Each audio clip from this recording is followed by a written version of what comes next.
Chapter 2. The Council with the Munchkins. She was awakened by a shock, so sudden and severe that if Dorothy had not been lying on the soft bed, she might have been hurt. As it was, the jar made her catch her breath and wonder what had happened, and Toto put his cold little nose into her face and whined dismally.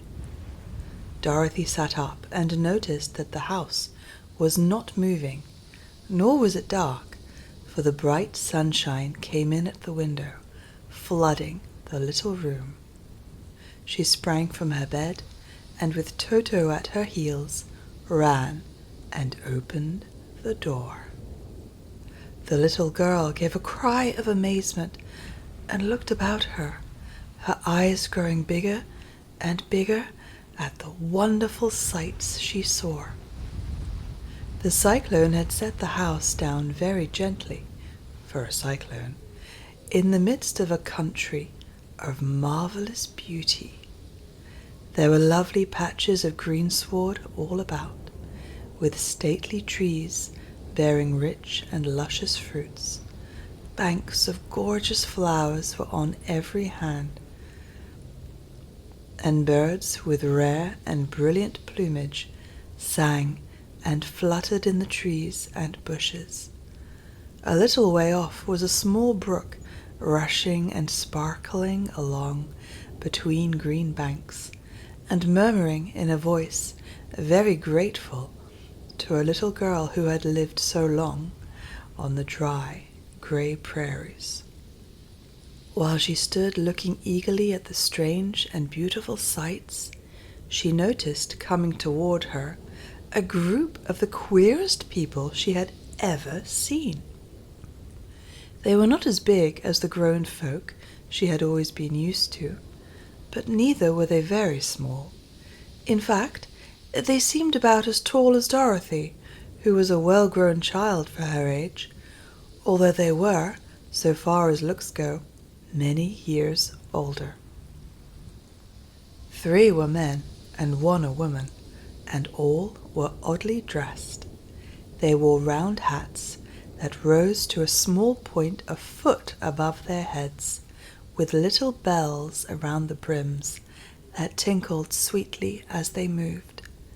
The hats of the men were blue, the little woman's hat was white, and she wore a white gown that hung in pleats from her shoulders.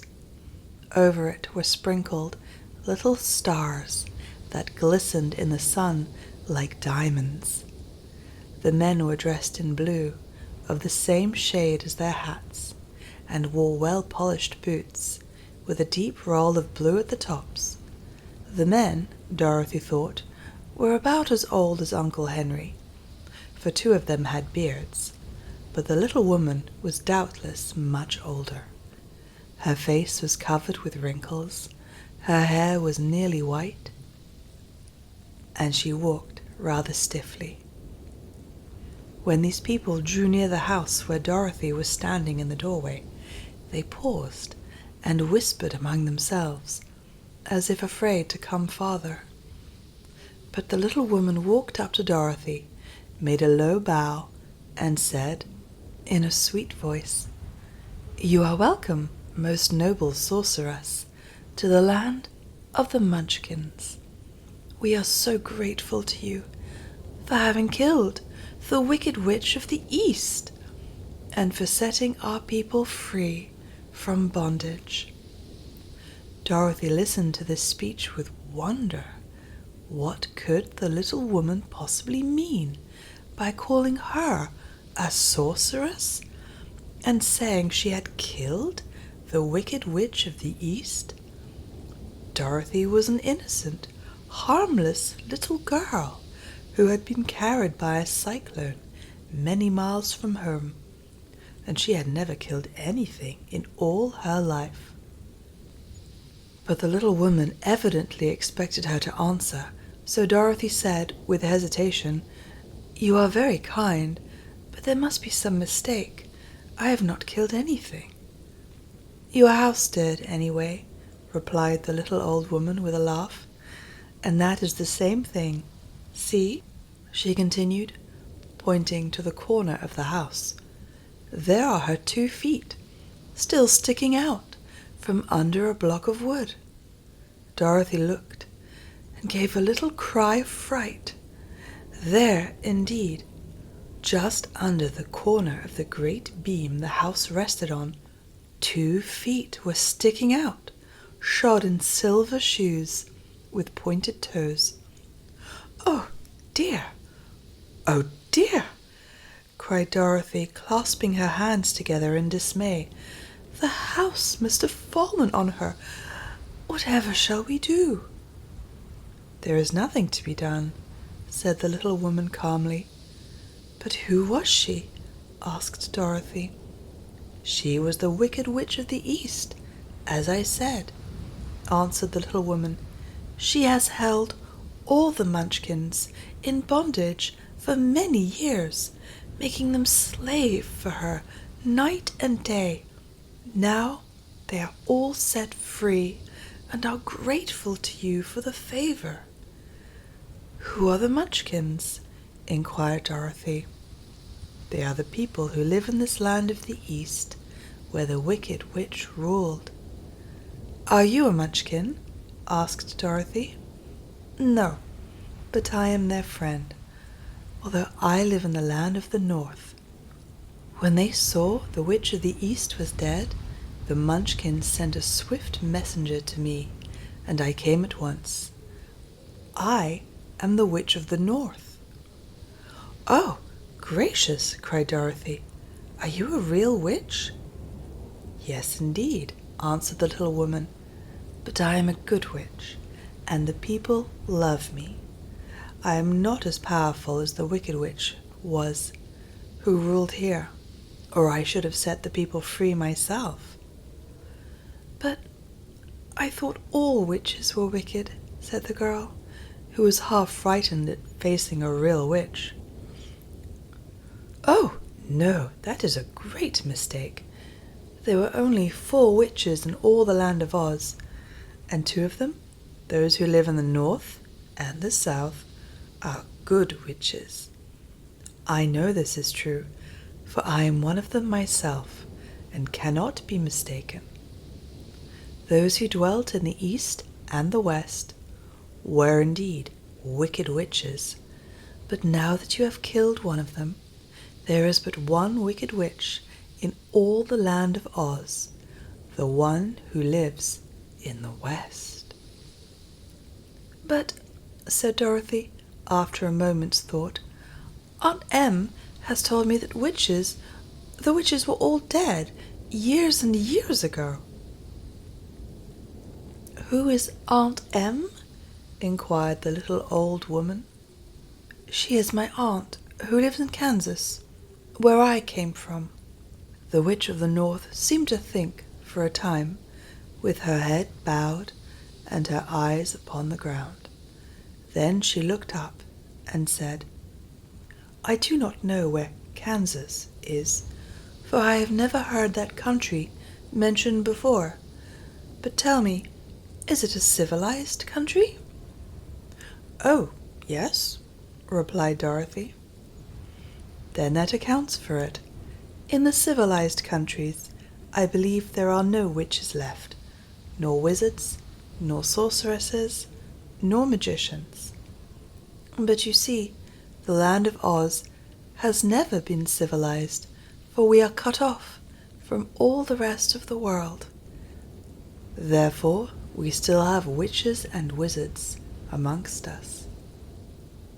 "Who are the wizards?" asked Dorothy. "Oz himself is the great wizard," answered the witch, sinking her voice to a whisper.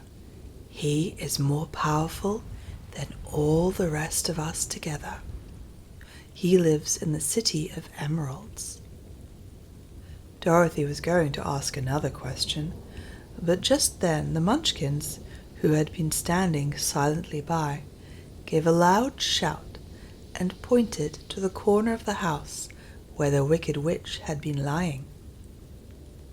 "What is it?" asked the little old woman, and looked and began to laugh The feet of the dead witch had disappeared entirely, and nothing was left but the silver shoes. She was so old, explained the Witch of the North, that she dried up quickly in the sun. That is the end of her.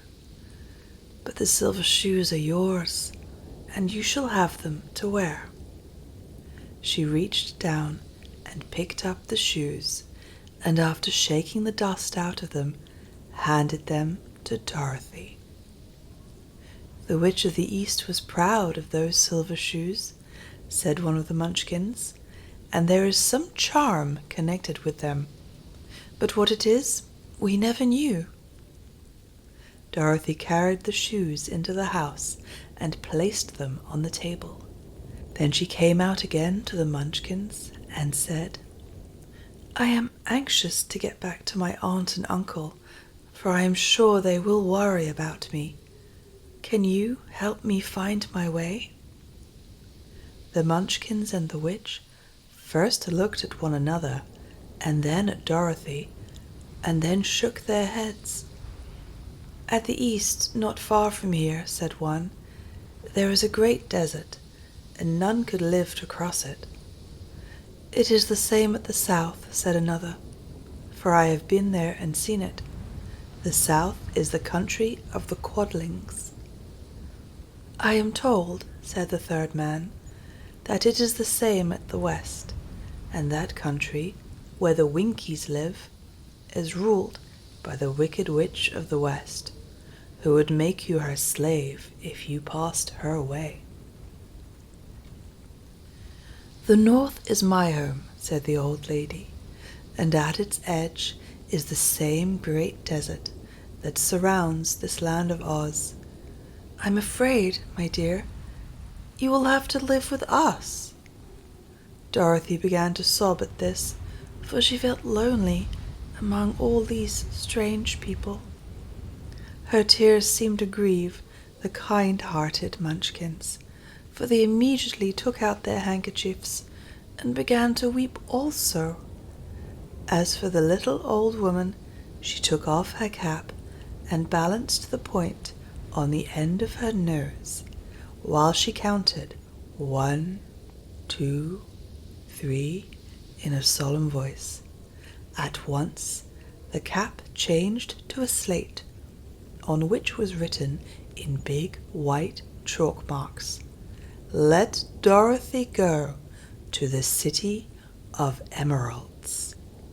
The little old woman took the slate from her nose, and having read the words on it, asked, "Is your name Dorothy, my dear?"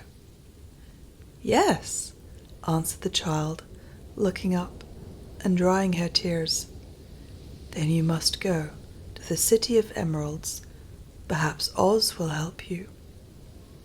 "Where is the city?" asked Dorothy. "It is exactly in the center of the country, and is ruled by Oz, the great wizard I told you of."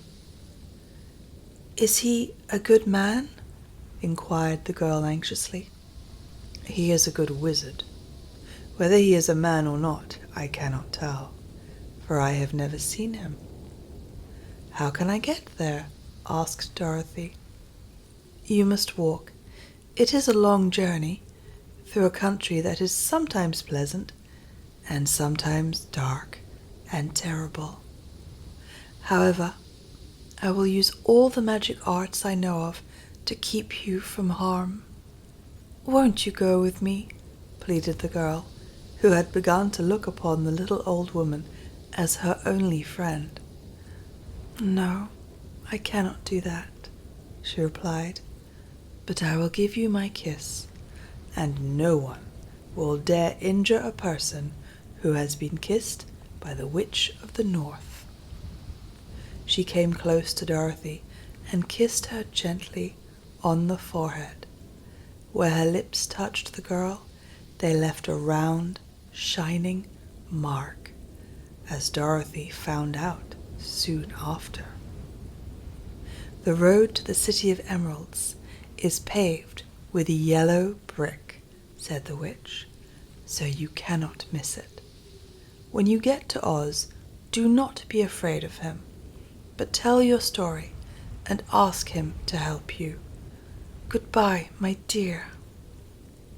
The three Munchkins bowed low to her and wished her a pleasant journey, after which they walked away through the trees. The witch gave Dorothy a friendly little nod, whirled around on her left heel 3 times, and straightway disappeared, much to the surprise of little Toto, who barked after her loudly enough when she had gone, because he had been afraid even to growl while she stood by. But Dorothy, knowing her to be a witch, had expected her to disappear in just that way, and was not surprised in the least.